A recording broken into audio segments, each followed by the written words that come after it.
So I would like to welcome all the followers of the Mordecai Kaplan Center for Jewish Peoplehood. Many of you observe the Jewish holidays, so I hope that you've had meaningful Rosh Hashanah and Yom Kippur celebrations. And by the time you open this recording, I hope you are swimming in the joyous waters of Sukkot. And we're so delighted that you've joined us for this session, Sukkot, Kaplan, and God, comments from Mel Scult. I remind myself and others that this is really the third in a series of Kaplanian voices, modeled in many ways after a very important Kaplan book, The Meaning of God in Modern Jewish Religion, and Ira Eisenstein's What We Mean by Religion. And it is so appropriate, and I am so delighted that our guest for exploring a couple holidays from a Kaplanian perspective is Dr. Mel Scult. Mel is the vice president of the Kaplan Center for Jewish Peoplehood, our academic advisor. He is the premier biographer of Mordecai Kaplan, the preeminent student of Kaplan's diaries, and surely one of the leading scholars of Kaplanian thought. We are just so delighted that you're with us today, Mel, and in the spirit of Sukkot, emphasizing simplicity, let's be very simple and turn to you and share with us your thinking about Kaplan and what he thinks about Sukkot. Thank you for being with us. Thank you, Rabbi Jeff. I appreciate very much that generous introduction. The point is that for much of his life, Kaplan was a rabbi with a congregation, and that meant that he preached regularly on Shabbat and on holidays. But as a commentator on the Torah and on holidays, Kaplan is not really very well known, except in this book, The Meaning of God in Modern Jewish Religion. But he does relate material on the holidays and material on his sermons, which are contained in the diary. So one year, in commenting on the diary, he emphasized the matter of simplicity as the theme of the holiday. In the desert, there were few rich and few poor, he pointed out, and life was simpler, he told the congregation. We must make life simple. Perhaps we should follow Kaplan, the socialist, with some redistribution of property and a heavy tax on the mega rich. But I don't think, or I hope we don't have any of the mega rich on this recording, so I don't hesitate to advocate this. It is well to remember that Kaplan had a very strong socialist aspect to his thinking. He once referred to himself as Mordecai the capitalist and Menachem the Bolshevik. That was in the 30s, and so perhaps we can forgive him. Now back to the matter of simplification. It reminds us, of course, of Thoreau and his Sukkot on Walden Pond. Now, of course, it was not a Sukkah because it had a regular roof, but it was a shack. I always think of Sukkot and the word shack are related. So many people around the world live in shacks, and our holiday of Sukkot should remind us of those people. The truth is that Thoreau's shack was only a mile from the center of Concord, and his mother used to bring him jelly donuts on a regular basis. I love the idea of associating Thoreau with Sukkot, since it is a concrete illustration of Kaplan's ideal and the reality of our living in two civilizations. The Sukkah and Thoreau's hut, we must associate them. Judaism and the Transcendentalists of Concord, Judaism and Emerson, and his discovery of the self. Let's remember them both on Sukkot. There were other sermons on Sukkot that Kaplan gave. It seems that the holiday was very productive for Kaplan and should be for us. The other theme he sometimes proposed was a strong internationalism. Kaplan is known as the philosopher of Jewish peoplehood with a strong ethnicity, but he also had a very strong sense of the international. On Sukkot, we find the commandment to sacrifice 70 bulls, which the fact was theoretically, according to the Torah, there were 70 nations in the world. This commandment, in other words, according to the rabbis, refers to all of mankind. The Midrash declares that the bulls were meant to protect the nations of the world. If I may be a bit chauvinist for a moment, I do think that the Greek thinkers did not have the concept of the unity of mankind. This concept really comes from the prophets and from the Torah. As Kaplan put it, and I hope you can put up, no, this is not one of the texts. As Kaplan put it, one might say that the unity of God is fundamentally an expression of the wish to see all mankind as one kingdom. The principle of human equality should extend to all nations. This is possible only when both stronger and weaker nations are subject to some supranational authority.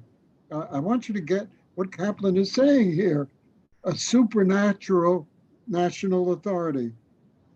To that end, it is necessary that the nations form not only a League of Nations, this text was in 1935, not only a League of Nations, but a federation of nations. And that implies the surrender of a national sovereignty pertaining to the matters of international character. This idea, which is really a proposal for disarmament, is in Kaplan's last book, The Religion of Ethical Nationhood. Well, Mel, thank you so much for those insights. And I believe you're going to take us to the concluding sections of the meaning of God as well, when you begin to interpret the meaning of Shmini Atzeret, the very end of the holiday cycle for us today through Kaplanian perspective. So welcome to hear your thoughts about that and Kaplan's thoughts as well. Shmini Atzeret is, in this book, The Meaning of God, is one of the most interesting comments on the matter of theology. He begins by pointing out that the holiday at the end of Sukkot commemorates no particular event, and there are no particular rituals associated with it, and yet it is a holiday in its own right. The rabbis explained that it refers to the desire to keep God for one more day. After all, the other Yamim Noraim.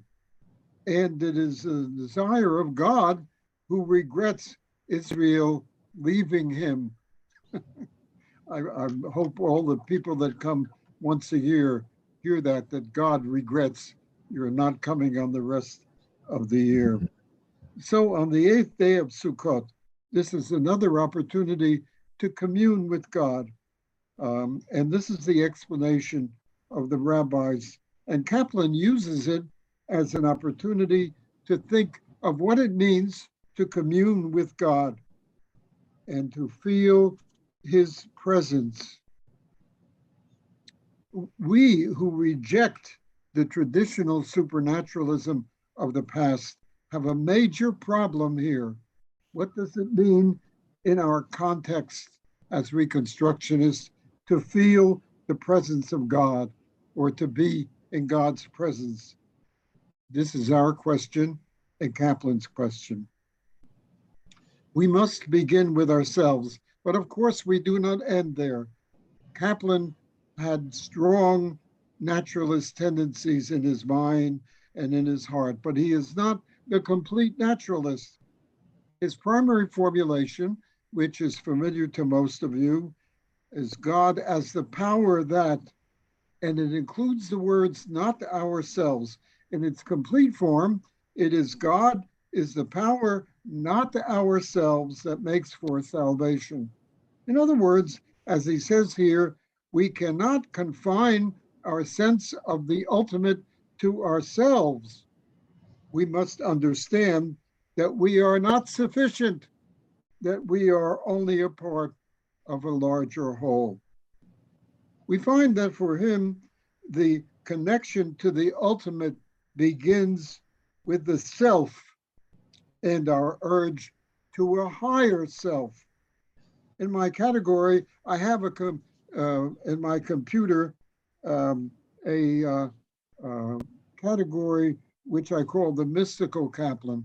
Now, of course, Kaplan was not a mystic by any stretch of the imagination, but he comes closest to a theistic Kaplan in the following um, uh, selection, which I'm going to read and which you will see on your screen. This is from Kaplan. I refer to the will, this is from the diary. I refer to the will to make the most of life, the will to exploit to the utmost all its possibilities for growth and happiness. Growth and happiness, that's really very fundamental to Kaplan. I cannot help regarding it as though it were a single beam of light radiating from some inexhaustible source. That beam of light is the best in each of us. It is our personality. It is our self. He means ourself when he says personality. It is what we term I, the inexhaustible source of my will to make the most of life is God. I want you to run that off and put it on your wall, and so you know what Kaplan means by God and what we might mean by God. I'll read it again. The inexhaustible source of my will to make the most of life is God. It is the thou we hail and glorify each time we say, Blessed art thou, O Lord our God, King of the universe. Now, the Torah can be very helpful here, where it accounts the attributes of God and the best of ourselves.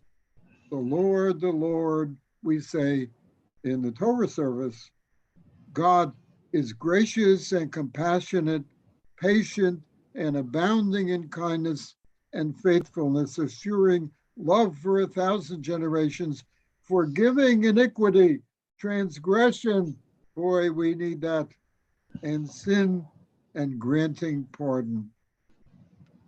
Now, we must retain all of these qualities as ideals and as processes which we seek to embody in our behavior. Paraphrasing Santayana, who was one of Kaplan's rebbes, um, religion is about the world as we would like it to be. We, excuse me, we want to be better people, to behave more in terms of our ideals and our religion and our rituals and our holidays and our prayers are there to help us. Kaplan asserts that the realm of religion and of the supernatural is in the yearning for salvation. This is the second uh, text. that I'm going to read, which you will see on your screen in a minute.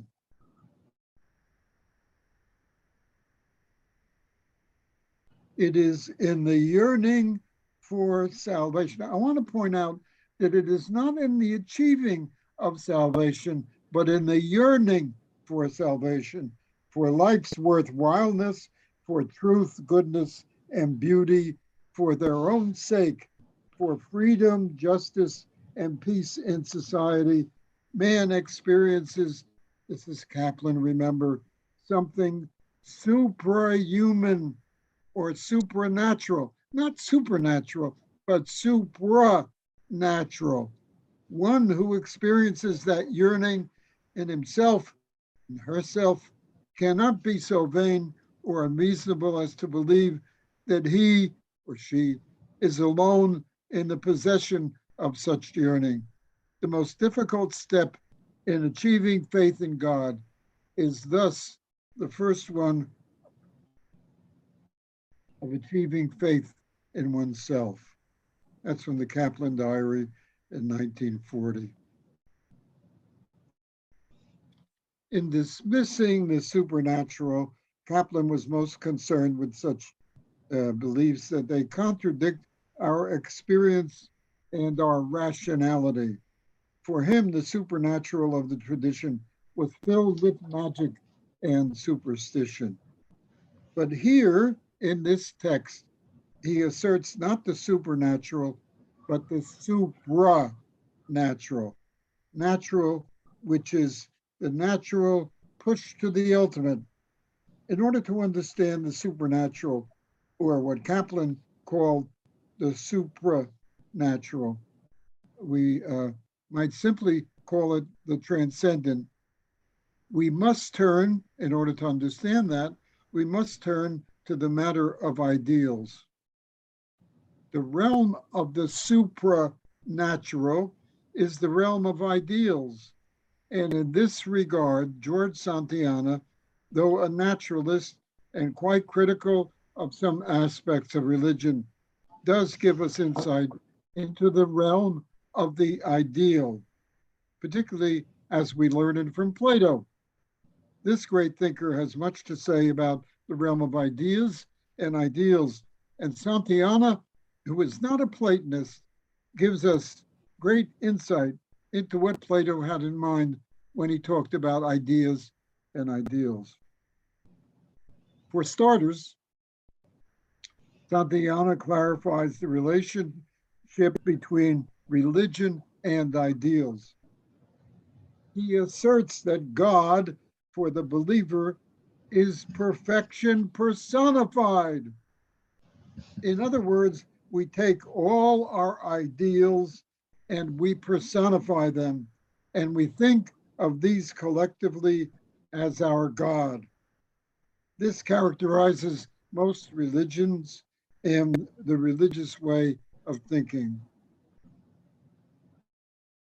As Santayana puts it in referring to ideals, the values for the Platonists are not only ideals, but they are creative powers.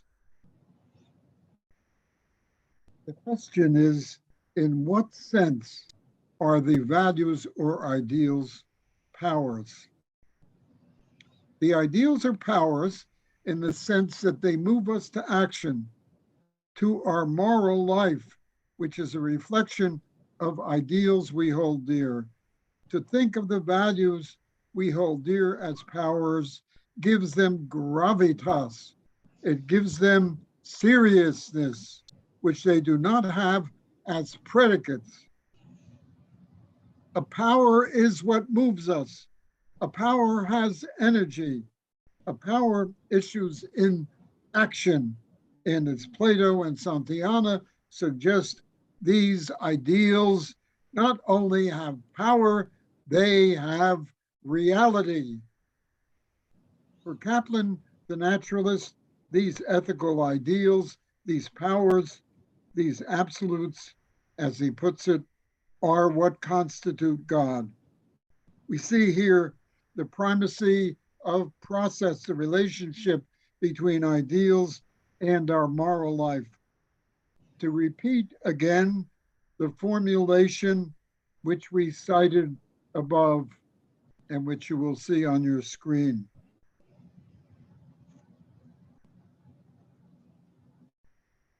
Referring to the presence of God, Kaplan states, no, it's the other one. I refer to the will to make the most of life, the will to exploit to the utmost all its possibilities for growth and happiness. I cannot help regarding it as though it were a single beam of light radiating from some inexhaustible source. That beam of light is the best in each of us.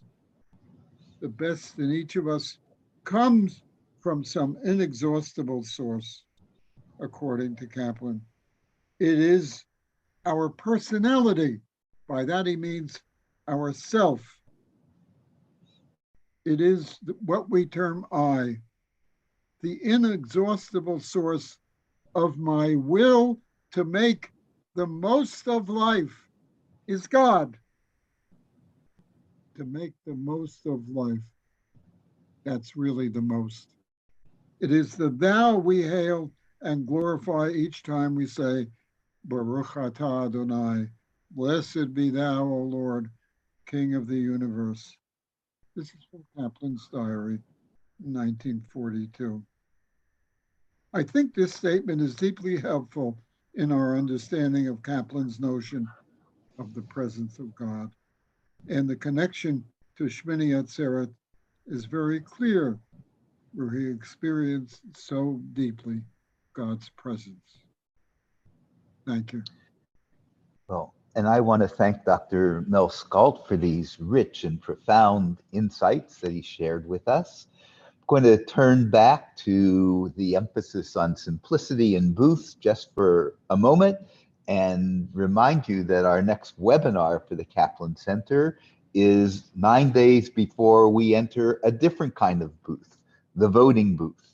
And I hope you will be with us for what I think will be an extraordinary exploration of Judaism and democracy with the help of a premier Jewish philosopher, that would be Rabbi Elliot Dorff, a wonderful practitioner and envisioner of the Jewish future through Tikkun Olam, that would be Rabbi Sid Schwartz, and Sarah Horwitz, who is a speechwriter for Barack Obama and an acclaimed Jewish author. They will be dialoguing about Judaism and democracy, and I hope you will be with us then. In the interim, I hope this whole grand 50-day cycle that began with the beginning of Elul and ends with Shmini Atzeret, I hope it will end well for you. And again, our profound thanks to Dr. Mel Scult for offering these insights for us. Litrot.